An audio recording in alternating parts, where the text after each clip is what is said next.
Hey nerds, Farmer Jesse here. Welcome to Growers Daily, your daily dose of ecological farming insight. It is Friday, September the 19th, 2025, and today we're talking about if you should keep this year's potatoes to grow next year's potatoes, the lifespan of any business, and it is Feedback Friday, so let's do it. 1, 2, 3, 4.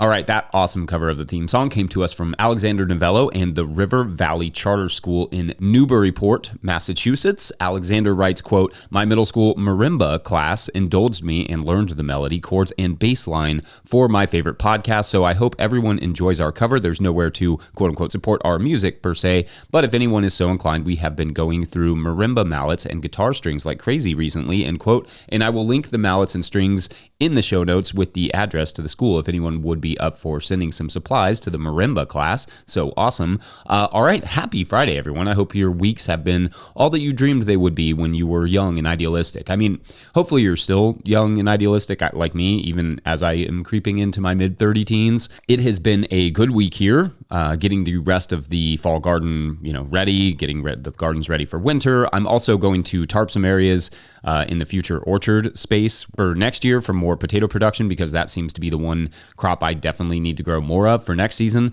If I'm going to slightly elevate our production next year, which as of right now is the plan, but I'm going to have to do it between tree plantings, which I did this year, which should be cool anyway. I want to have beds of stuff growing in between our trees. So I'm looking forward to that and feeling good about how the fall is coming along so far. Anyway, it is Friday, which means Feedback Friday, where we explore what you all were saying about this week's topics. On Monday, we talked about sowing winter-killed cover crops, and I had mentioned that I like to soak the seeds in a compost extract, but in a pinch, I will dry rub the seeds. At Trish3580 asked, quote, "Hey Jesse, did you mention what the dry rub was? I didn't hear anything but saw the mention on a slide. Maybe it means taking the damp seeds and rub them in soil so they'll spread better. As I know, every time I try to sow wet seeds by hand, it works poorly.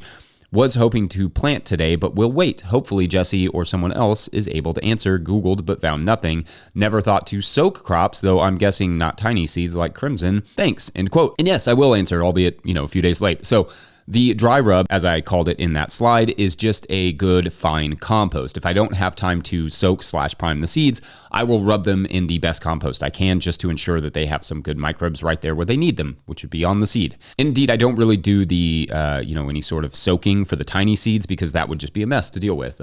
Soaking works best for spinach seeds or larger, a very normal standard of measurement used all over the world, because most of those small seeds will just stick together. I also told the story that day of some out-of-control parents at the soccer games this past weekend, and at Super Geek wrote, quote, "My little bro reffed a little league baseball for a few summers. Without fail, he'd have at least 2 parents a day yelling at him or in his face about a call. The kids were like 8 and under. My brother was maybe 14, and these fully adult parents would try to get confrontational and bully him over calls. It was crazy. It's not just bad behavior, it's also terrible role modeling for the kids about what acceptable sportsmanship looks like," end quote.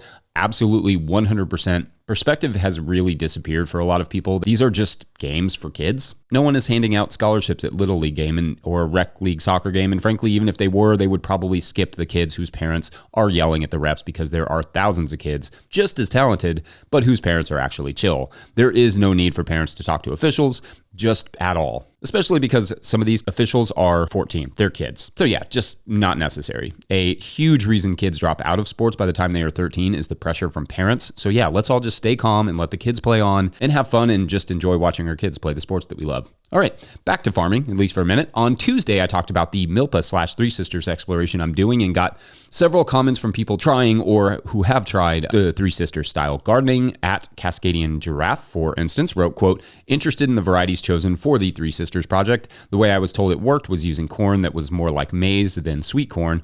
beans that were harvested, dried, and gourds that would survive on the ground after the vine died off. The thought was that the planting area was harvested all at the same time and required no input during the growing season. Also, I was told that we likely don't have the same varieties available anymore. I tried it a few years back, but didn't plan it well enough, and it was super difficult to harvest. Certainly going to be trying again with better focus on harvesting timing and doing it on a larger scale, end quote. Okay, thanks. And so just to be clear, I don't speak for what is and is not used in traditional Three Sisters planting, not even a little bit.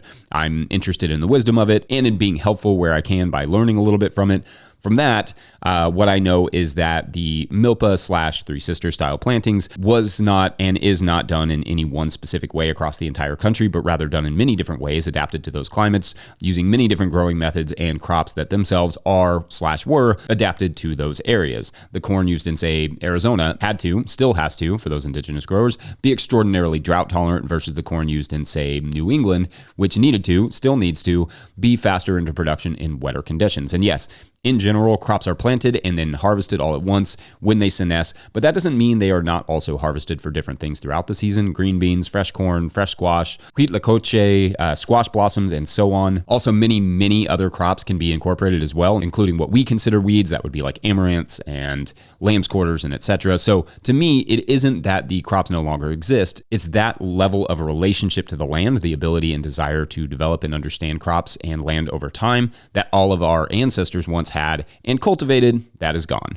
In effect, the right crops can't just be ordered out of a seed catalog. Like all relationships, it has to be built and earned and created.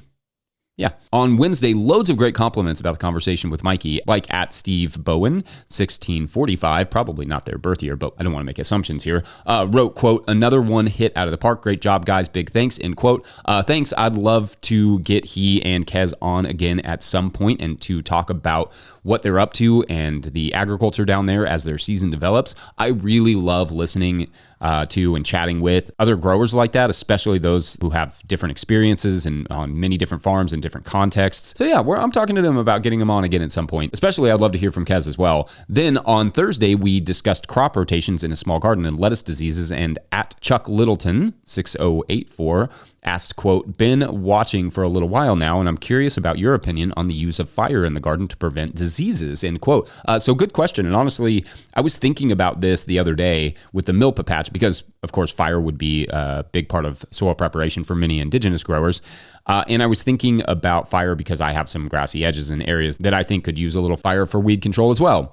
So honestly, I'm fine with fire in a world where the person employing it is trained to use the fire in this way and control it. What I wouldn't want to do is tell you to use fire for weed control in a garden and then start a massive wildfire. That caveat out of the way, fire could be a really great addition to certain operations in certain contexts. I don't know the extent it would control diseases, though that could be an interesting segment for future research, but it can add things like some wood ash and kill off some weeds. So in theory, fire could be a great addition if done safely, of course. As always, you all are amazing. Couldn't be more proud of our comments section. Couldn't be more honored at all the support you all give us. All right, we're going to take a quick break, and when we come back, we will tackle potatoes and if and how to store them for planting. BRB. This week I'm trying water in a coffee mug just to see if it has the same effect. Not bad. Not bad. I have to hold it like this so you see the Brighton and Hove Albion. There you go. Hey y'all, this is Alex in Southern New Hampshire. I'm the music teacher whose students made today's cover for the show.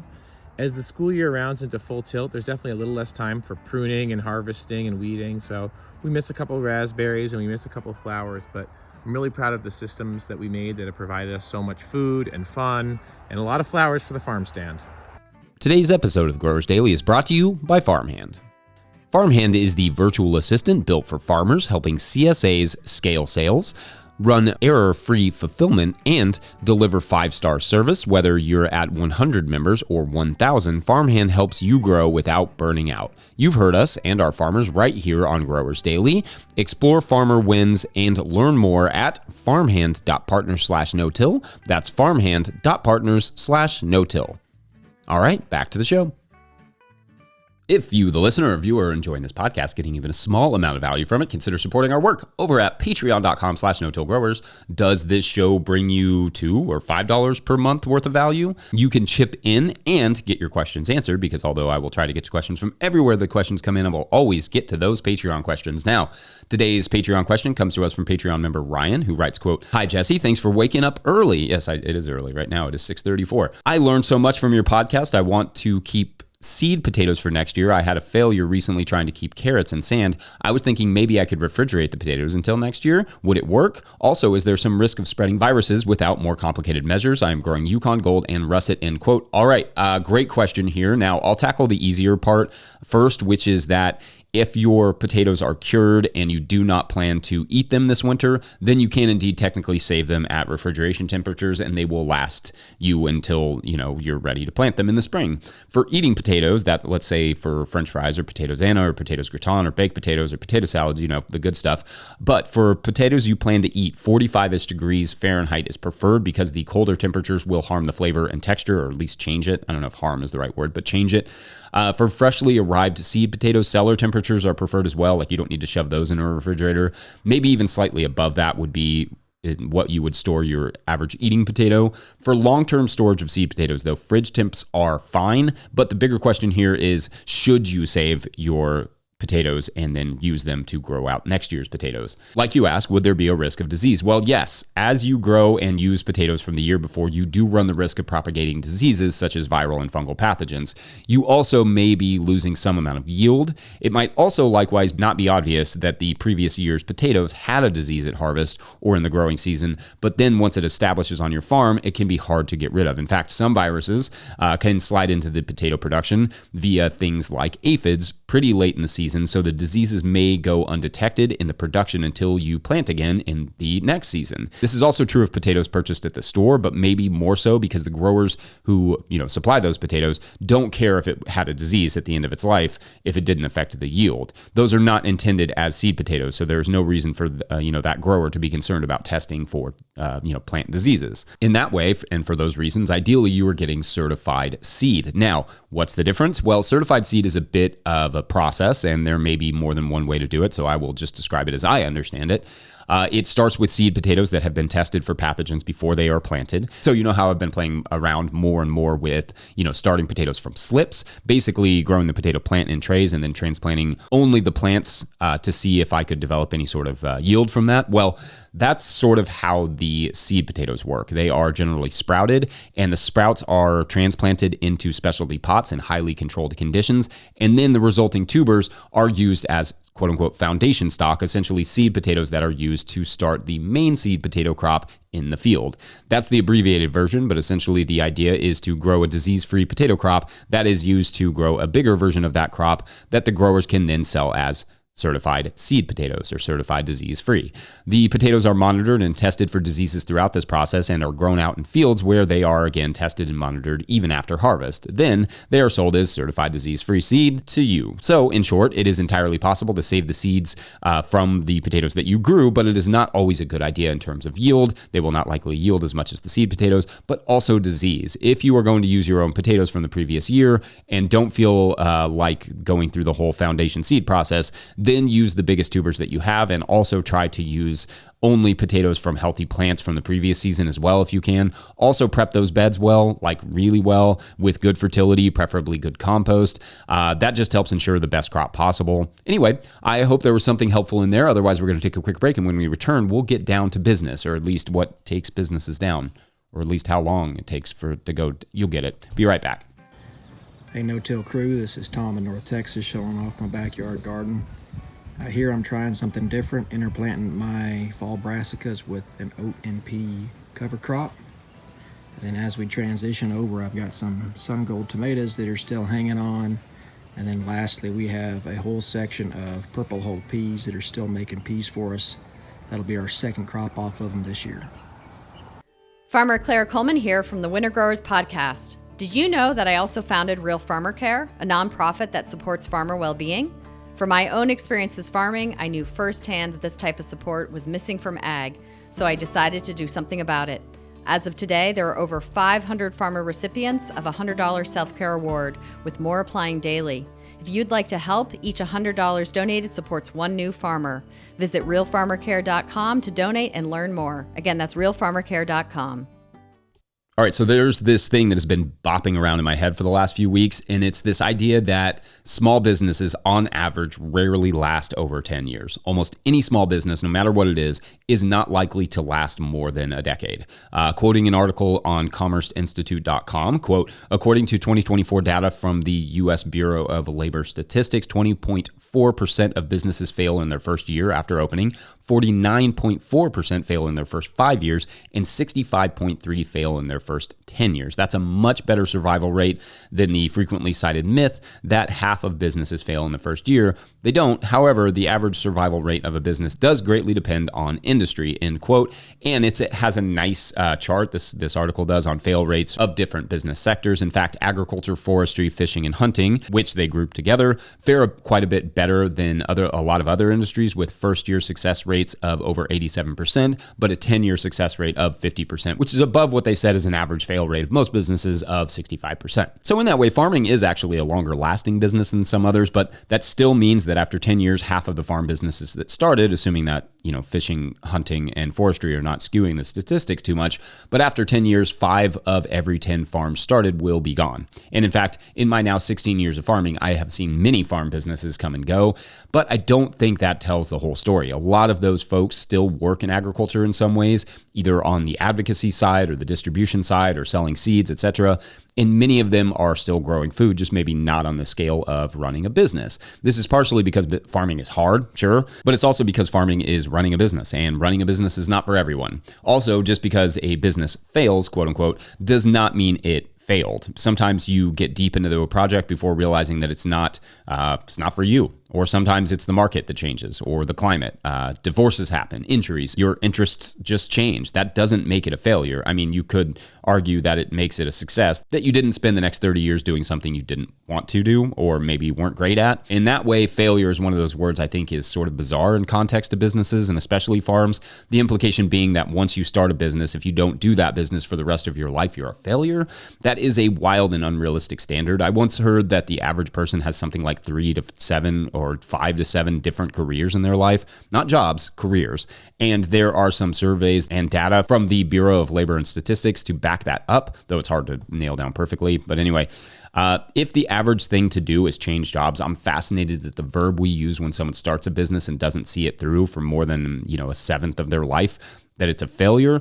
I think for me, the failure is that we expect to want to do the same thing every day for 30 or 40 years and then presumably have someone else take over for us. What a weird pressure that we put on ourselves and eventually our families. Like I said, most of the farmers who I have seen hang up their boots are still in some ways operating in a different space, a different career within agriculture. It's important for people who, for instance, own restaurants, who once farm so they know how to work with farmers, or people who work at the local ag nonprofits and such, who understand what farmers actually need. So to me, I think the statistics I'd like to see is less about how long the farm businesses survive and more about how long the farmers stays involved in agriculture, because I just don't feel like failure is quite the word there. And I know, because I battle with it myself, that running a business isn't for everyone, even if farming can be for anyone. I also think that the fact that so many small businesses in general do not survive very long is an indictment of the environment around businesses in general in this country. If we want more small businesses, they should just be more fun to run, easier, and more supported through financial literacy and various institutions and agencies.